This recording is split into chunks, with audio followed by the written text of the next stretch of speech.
Ladies and gentleman, boys and girls, Divya सज्जनों, नमस्कार, जय हिंद दोस्तों। आइए पढ़ेंगे अभी हम चैप्टर नंबर 6 का यूनिट नंबर 2 और unit number 2 determination of national income, mainly जिसमें हम पढ़ते हैं केनेशियंस थ्योरी। राइट, बहुत ही बढ़िया चैप्टर, बहुत ही टेक्निकल चैप्टर है।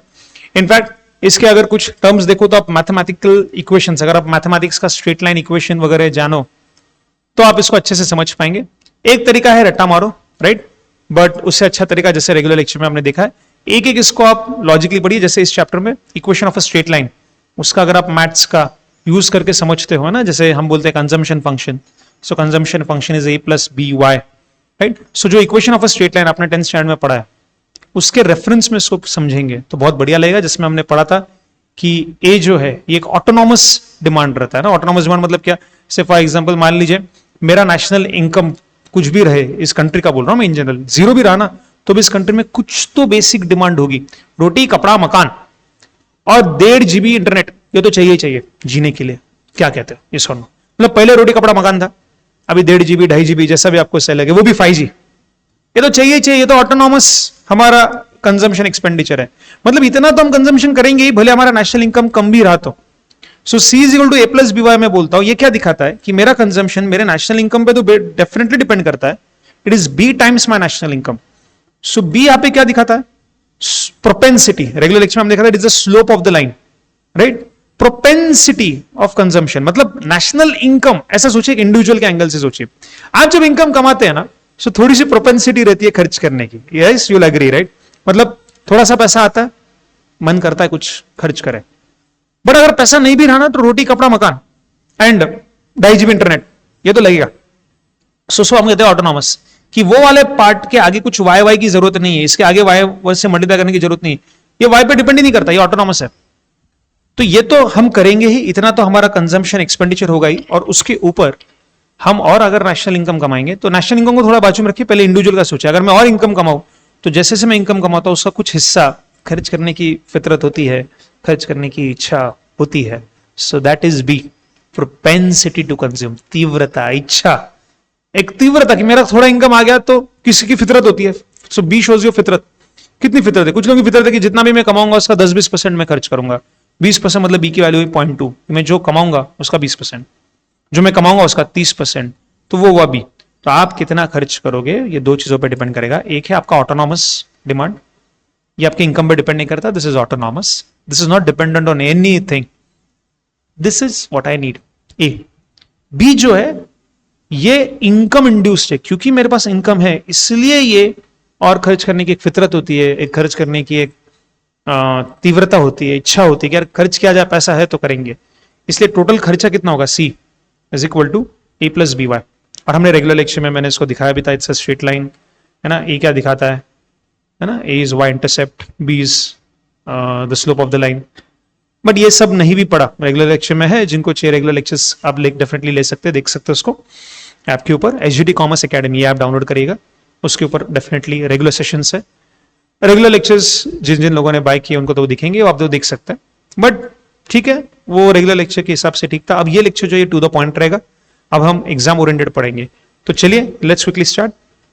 सबसे पहले, in the Keynesian model equilibrium aggregate output is determined by.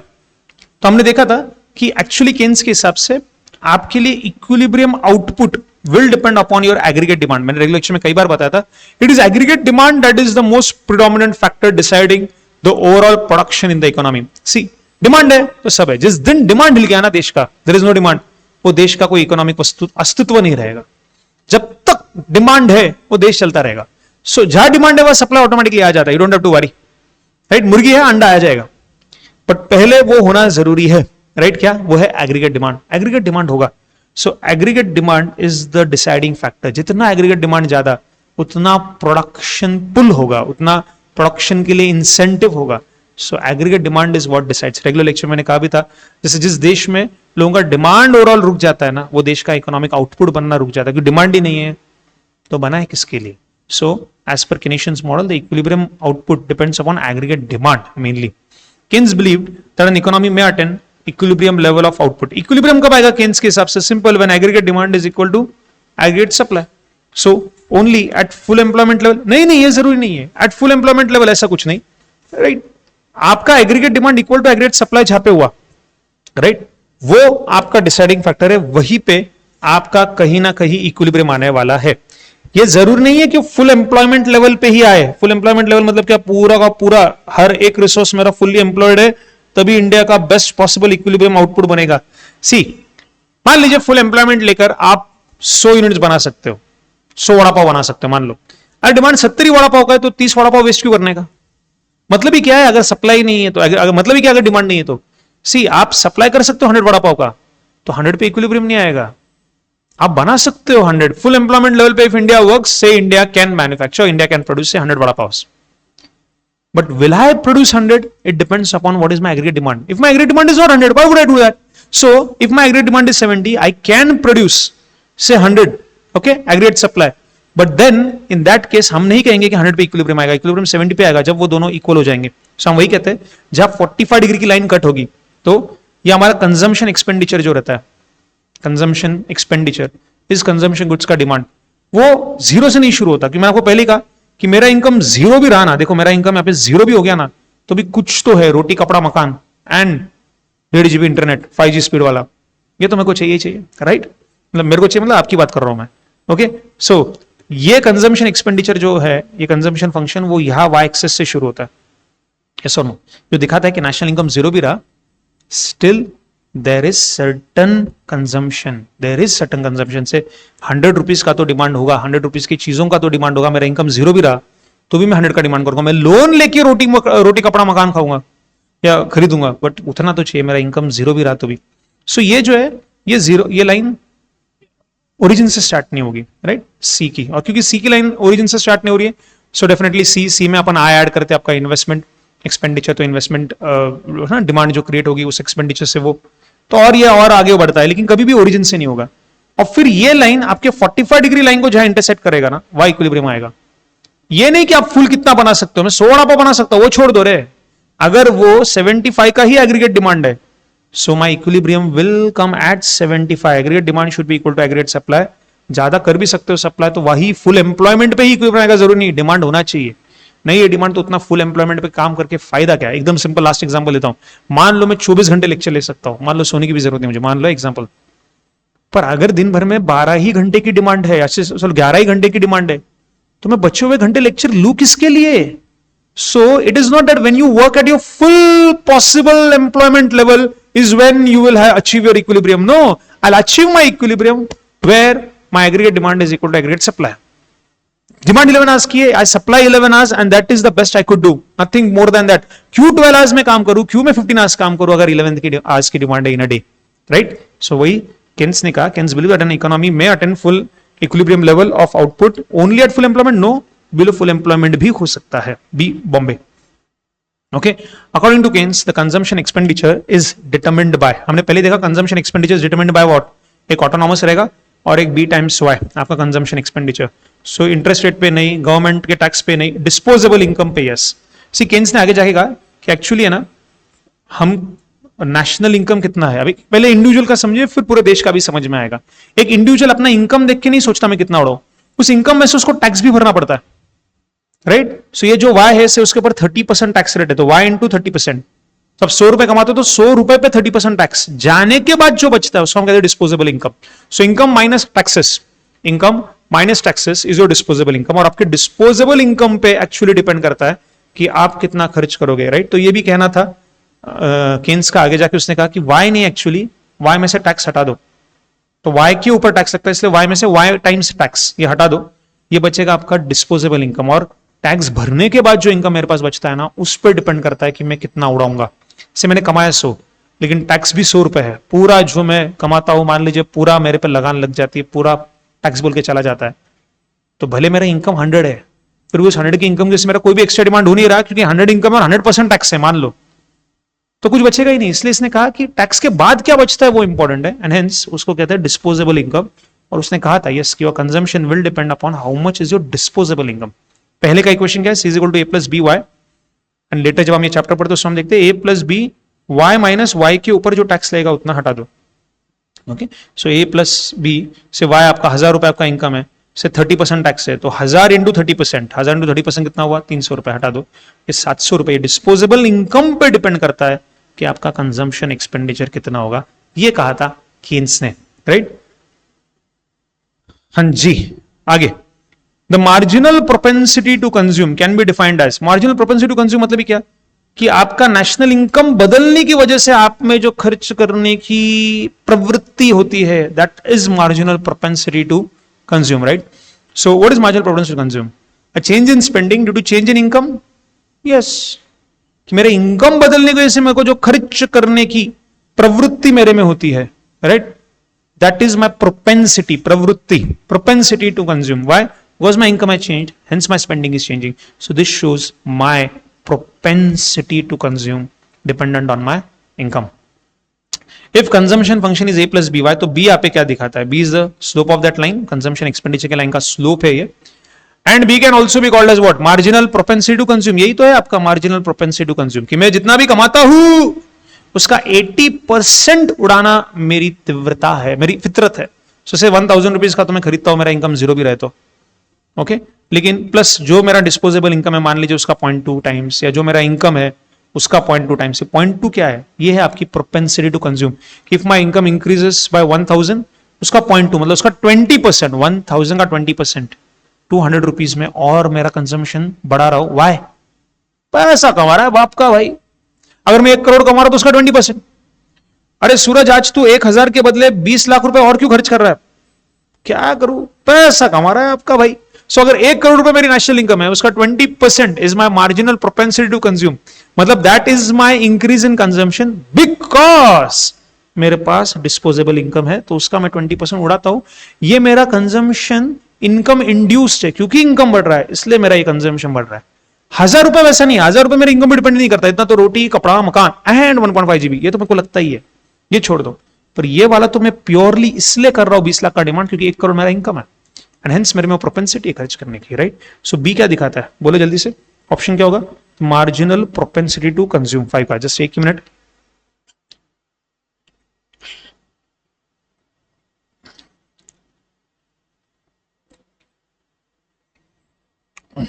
तो 5 का आंसर है B, Bombay. Okay, next, marginal propensity to consume. If the consumption is expressed as C equal to A plus BY, then A यहाँ पे क्या दिखाता है? ए दिखाता है ऑटोनोमस एक्सपेंडिचर, ए आगरा. 6 का आंसर है ए Agra. 7th, if consumption is given by this, then increase in disposable income by 100 will result in increase in expenditure by, देखो C क्या है? 20 plus 0.5 of your disposable income. मतलब ये 20 plus 20 रुपीज तो मैं करूंगा ही, पहले भी करता था, अभी भी करूंगा. लेकिन अब अगर मेरे पास डिस्पोजेबल इनकम 100 से बढ़ गया तो 100 का 50%, 0.5 इज 50%. मेरी फितरत है उड़ाने की. तो अब मैं पहले 20 खर्च करता था जब मेरी इनकम जीरो थी, अब मैं 20 प्लस 50 रुपए और, तो 50 रुपए से मेरा कंजम्पशन बढ़ गया. अगर मेरा प्रोपेंसिटी टू कंज्यूम 0.5 है और अगर मेरा डिस्पोजेबल इनकम 100 से बढ़ जाए, मतलब ये 100 का 0.5 उड़ाने की मेरी फितरत है, मतलब 50 रुपए मैं और बड़ा खर्च कर रहा हूं. क्यों? क्योंकि मैं इनकम कमा रहा हूं, और इनकम कमाता हूं तो मेरे में प्रोपेंसिटी है कंज्यूम करने की, मेरी फितरत है, ओके, प्रवृत्ति है. सो ध्यान से सुनना कैसे सॉल्व करना है इसको. ये तो लॉजिकली हुआ, एकदम इजी स्टेप्स बताता हूं आपको. ट्रिक्स देखिए, समझिए क्या करना है आपको. ये ए वाले पार्ट को इग्नोर कर दीजिए. सी में से ए ऑटोनॉमस है. वो क्या बोल रहे हैं? इनकम हमारा 100 से बढ़ रहा है तो हमारा खर्चा कितने से बढ़ेगा? सिंपली आपको जो बी है ना, उससे जो इंक्रीज इन डिमांड है, इंक्रीज इन इनकम है, उसको मल्टीप्लाई करना है. ए को इग्नोर कर देना है. जो भी कल वो बोलेंगे 500 रुपए से मान लो मेरा इनकम बढ़ गया, बोलो खर्चा कितने से बढ़ेगा? तो 500 का 0.5 ले लेना, राइट? अगर मान लो ऐसे 2 केस देंगे कि पहले इनकम 100 था, अब इनकम 500 है, अब बोलो खर्चा कितने से बढ़ा? सिंपल, वंस अगेन आप कर लेना. पहले 100 इनकम था तो ए तो आप पहले भी खर्च करते थे, ए तो आप बाद में भी खर्च करेंगे, इसको इग्नोर कर देना. तो पहले आप 100 का 0.5 खर्च करते थे, मतलब कितना? 50 रुपए. अब आप 500 का 0.5 खर्च करोगे, मतलब कितना? 250 रुपए. कितने से चेंज हुआ? 200 से. अगर ऐसे 2 सिचुएशन देंगे तो, राइट? डायरेक्ट आंसर भी आप निकाल सकते हो कि पहले 100 था, अब आप खर्चा कितना कर रहे हो? 500. तो आपका इनकम कितने से चेंज हुआ? 400. तो 400 का 0.5 will be your change in खर्चा. डायरेक्टली चेंज है तो आंसर आएगा, जो चेंज इन इनकम है वो लेना और उसका 0.5. मतलब 200, डायरेक्ट आंसर आ जाएगा कितने से चेंज होगा। ऐसा 2 बार सॉल्व करके, एक बार 50, एक बार 250, ऐसा 2 बार करने की जरूरत नहीं। वापस देखिए, सिर्फ इनकम कितने से चेंज हुआ वो देखना है और उसको आपके फितरत से मल्टीप्लाई करना है।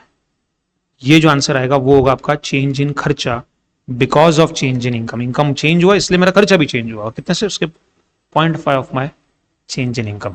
यहाँ पे देख रखा है 0.5 है। डिस्पोजेबल इनकम 100 डाल देना है तो मेरा 50 रुपए और अभी खर्चा बढ़ेगा। इंक्रीज कितने से होगा? 50 से। सेव द ऑटोनॉमस कंजम्पशन 2000 रुपए, रोटी कपड़ा मकान। And marginal propensity to consume 0.8 है, मतलब 80% जो मैं कमाऊंगा ना उसको उड़ाऊंगा।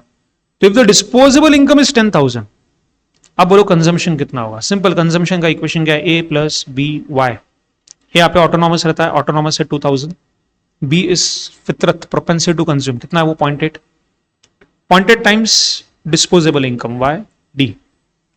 पहले इक्वेशन में y था, फिर बाद में उसको और केन्स ने इंप्रूव करके y d कर दिया, डिस्पोजेबल इनकम। अब डिस्पोजेबल इनकम क्वेश्चन में कितना दिया है? 1000। So in place of 1000 YD, I'll substitute 1000 here, and now my consumption will be equal to 2000 plus 0.8 of 2000, that is 800. So 2800 rupees would be my total consumption. Sorry, 1008, 10,000 है ना, sorry, तो 10,000 disposable income, उसका 80% is 8,000. So 2000 plus 8,000 rupees 10,000 would be my total consumption expenditure. Simple, A की value दी थी, B की value दी थी आपको, बस इस इक्वेशन में सब्स्टिट्यूट करना था। Fair enough? 9th one. If the Keynes cross diagram, the point at which the aggregate demand function crosses 45-degree line indicates the equilibrium level. Equilibrium level of income which may or may not be the full employment level, right? मैंने जैसे कई बार कहा, full employment तक काम करने की जरूरत नहीं है। जहां मेरी एग्रीगेट डिमांड, बस इंटरसेक्ट कर लेना है दोनों 45 डिग्री लाइन, इसको हम 45 डिग्री लाइन कहते हैं, right? That itself is my equilibrium. उससे ज्यादा मैं बना सकता हूं, पर अगर डिमांड नहीं है तो मैं क्यों बनाऊं, राइट? क्वेश्चन नंबर 10 एंड 11 पढ़िए एक minute. In a closed economy, but closed economy मतलब क्या है? जिसमें इंपोर्ट एक्सपोर्ट नहीं है, फॉरेन ट्रेड आपका नहीं हो रहा है, that is called as closed economy, right? In a closed economy, aggregate demand is a sum of. So in a closed economy, what would be your aggregate demand? So my aggregate demand क्या होगा कि कुछ demand मैंने consumption के लिए किया है, कुछ मैंने इन्वेस्टमेंट गुड्स, कैपिटल गुड्स का डिमांड किया है, और कुछ गवर्नमेंट ने डिमांड किया। इन शॉर्ट, इस चैप्टर में जैसे हमने देखा था 3 सेक्टर मॉडल, 2 सेक्टर मॉडल है ना। बाद में 2 सेक्टर के बाद में हमने क्या था, 2 सेक्टर में 2 इंडिविजुअल भी है और एक प्राइवेट एंटरप्राइजेस का कंजम्पशन। तो private enterprises investment demand create करते हैं। 3 सेक्टर में गवर्नमेंट भी ऐड होती है, 3 सेक्टर। और 4 सेक्टर में हम और ऐड क्या करते हैं उसमें? नेट एक्सपोर्ट्स, मतलब एक्सपोर्ट माइनस इंपोर्ट, उसको हम नेट एक्सपोर्ट्स बोलते हैं। ये 4 सेक्टर इकोनॉमी, जहां हम इकोनॉमी ओपन कर देते हैं, इंटरनेशनल ट्रेड भी हो रहा है। बट यहाँ पे बोल रहे कि इकोनॉमी क्लोज्ड है। क्लोज्ड है मतलब इंपोर्ट एक्सपोर्ट नहीं हो रहा है, मतलब ये 3 चीजें होंगी, CIG, कंजम्पशन एक्सपेंडिचर होगा, एक्सपोर्ट नहीं। Consumption expenditure, planned investment spending and government spending, हाँ, बी बॉम्बे। नेट एक्सपोर्ट्स नहीं हो सकते, सी वाला नहीं हो सकता, B Bombay is the correct answer. So 10 का answer is B Bombay. Last question for the day, under the equation C is equal to A plus B by B दिया है 0.8, what is the value of 2 sector expenditure multiply? Okay, अब एकदम ध्यान से सुनना। सी, regular lecture में मैंने आपको बताया था कि MPC क्या रहता है? मेरी उड़ाने की फितरत। तो सिर्फ 0.8 मेरा MPC है, मतलब 80% में उड़ाता हूं। तो मेरी बचाने की फितरत कितनी है? 1 माइनस 0.8, इसको हम बोलते हैं मार्जिनल प्रोपेंसिटी टू सेव 0.2। फिर हमने देखा था कि जितनी सेविंग्स ज्यादा उतना मल्टीप्लायर इफेक्ट कम, है ना। ये हमने मनी चैप्टर में भी देखा है। अगर आप बहुत सेव करोगे ना तो जो मल्टीप्लायर इफेक्ट होना चाहिए तो कम होगा। उड़ाने की फितरत ज्यादा है तो मल्टीप्लायर इफेक्ट ज्यादा है। सेव करने की फितरत है आपकी, पैसे कमाए, सेव कर लिए, हाँ जी, पैसे कमा लिए, सेव कर लिया आपने। अगर आप सेव करने वाले तो जो उसका मल्टीप्लायर इफेक्ट होने वाला था, आप जाके आइसक्रीम खाने वाले थे, आइसक्रीम वाला जाके मूवी देखने वाला था, मूवी वाला जाके मान लीजिए बुक्स खरीदने वाला था, फिर आपने जिससे बुक्स खरीदे मान लीजिए वो मेरे एकेडमी में आके एडमिशन लेने वाला था। तो ये सब पूरा रुक गया ना, क्योंकि आपने लेके पैसे सेव कर दिए। अगर आपकी सेव करने की फितरत ज्यादा है ना तो मल्टीप्लायर इफेक्ट कम हो जाएगा। सो हमने देखा तो जो मल्टीप्लायर है वो सेविंग्स का उल्टा रहता है। Multiplier is inverse of saving, savings ज्यादा तो मल्टीप्लायर इफेक्ट कम, सेविंग्स कम करने की फितरत है आपकी, मतलब उड़ाने की फितरत है इकोनॉमी में, अगर इकोनॉमी में उड़ाने की फितरत है तो मल्टीप्लायर इफेक्ट ज्यादा होगा। Simple logic, right? Railway lecture में और डिटेल में दिखाता मैंने, अभी इतने सिंपल लॉजिक से चले exam oriented. So simply multiplier effect is inverse of your saving फितरत, सेविंग की फितरत ज्यादा है, मल्टीप्लायर इफेक्ट कम। सेविंग की फितरत कम है, आपकी उड़ाने की फितरत है, तो और मल्टीप्लायर इफेक्ट गिरेगा। मतलब थोड़ा सा आप खर्च करो, थोड़ा सा इनकम आपका बढ़ गया तो आप में खर्च करने की फितरत बहुत है, आप खर्च करते हो, कोई और खर्च करता है, कोई और खर्च करता है, कोई और खर्च करता है, इकोनॉमी में डिमांड बढ़ता है। तो मल्टीप्लायर इफेक्ट है ना, expenditure multiplier is inverse of MPC, MPS और MPS, inverse of MPS.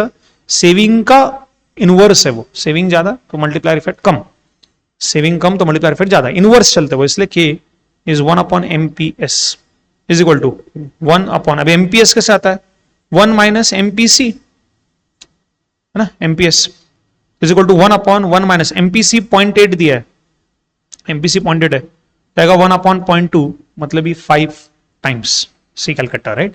So 1 upon MPS, बस ये फॉर्मूला याद रखना आपने for expenditure multiplier effect, and MPS हम जानते हैं is 1 minus MPC, and that way you will get MPC अगर दिया है बस 1 upon 1 minus 0.8, and you get answer as 5. With that, we come to the end of this small another unit.